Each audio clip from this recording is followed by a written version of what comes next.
Welcome back. In this episode, we're discussing friendship and community, and our panel is going to continue to answer a few of your viewer questions. Okay, so here's a good question. I'm still struggling with feelings of not being safe, even though I've been out of the business for 6 years. What steps can I take to begin to have more of a sense of physical and emotional safety? And is it even possible for me to ever truly feel safe? You can hear a lot in that question. Yeah, there's a lot in that question. Yeah. I think, we've addressed it a little bit in this episode and previous episodes. If you're watching and you haven't seen them, go see them, because it's community, it's, your own journey, it's getting counseling, it's getting therapy, it's, eating well, it's all of those, looking after yourself, finding yourself in a place where you feel like you could be a safe person for someone else and that you could bring that to community. And then that multiplies, because it's kind of like, oh, I actually have something to offer here. I have a voice and I have words to say, and they're not going to be detrimental and they're not going to cut somebody down. And I'm me, and I'm working out who that is. But this leader, she's her, and she's working out who she is too. So this is a safe place for me. And I know Treasures does that beautifully here, and obviously we do that in Australia, creating that community, creating that functional version of what we were all created for. That's great. And I feel like for me, a lot of it has to do with becoming a safe person so that I can identify what safety looks like. Absolutely. And I feel like part of this process has been learning to trust myself and my intuition and my judgment about what safety looks like. But at the same time, if you're truly engaging in vulnerable, intimate relationship, there's going to be a level of vulnerability that might still feel unsafe.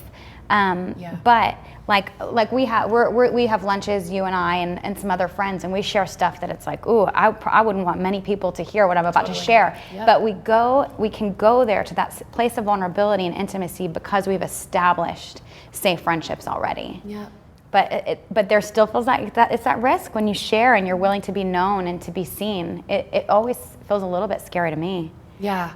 And it's trusting that the person on the other side is not going to reject you. So I think that's the hard part too, is overcoming fear and overcoming rejection and abandonment, and trusting that the person on the other side is not going anywhere just because we're human beings. Yeah, but then when the great thing is if you're able to experience that kind of vulnerability in a safe friendship, and you say the thing that you're like so afraid to say, and you look up and your friend is like, nodding, and you're willing to pray and love me right where, then it's like, oh, gosh, that wasn't even that big a deal. Why was I letting it get to me? Yeah.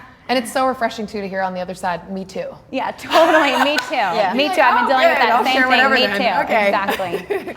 That's awesome. So just one more question from our viewers for this segment. Once you left the business, did you have to cut off old friendships?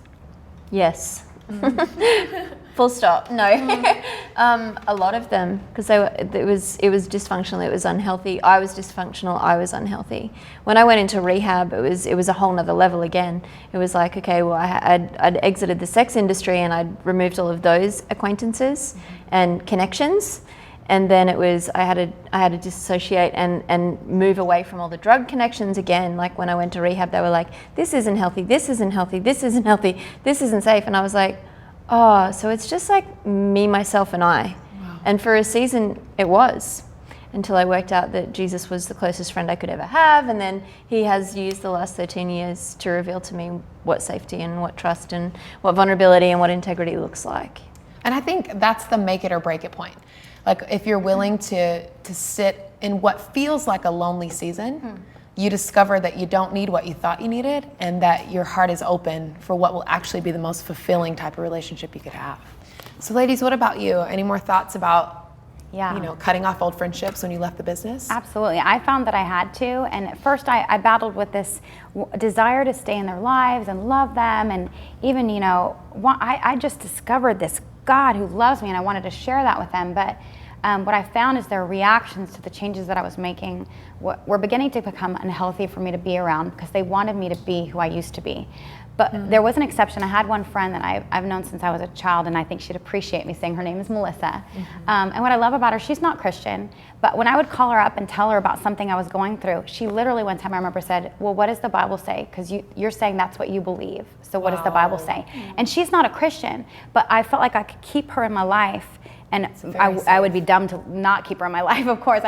But because she respected the journey that I was on, encouraged me on it, and yeah, and was encouraging in that. And no judgment. No judgment, Wow. right? Yeah.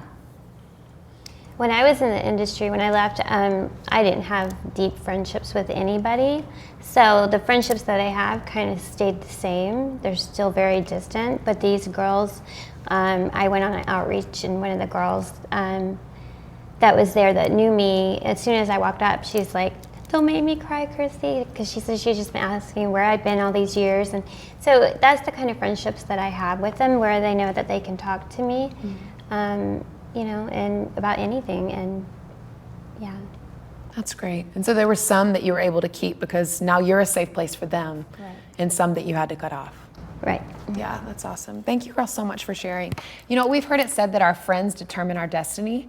So getting friends in our lives that can help us along our journey and move us forward in our purpose is critical. So we hope that you find the kind of friendships that will move you forward in your journey. Thank you for tuning in to X Girls, and we'll see you next time.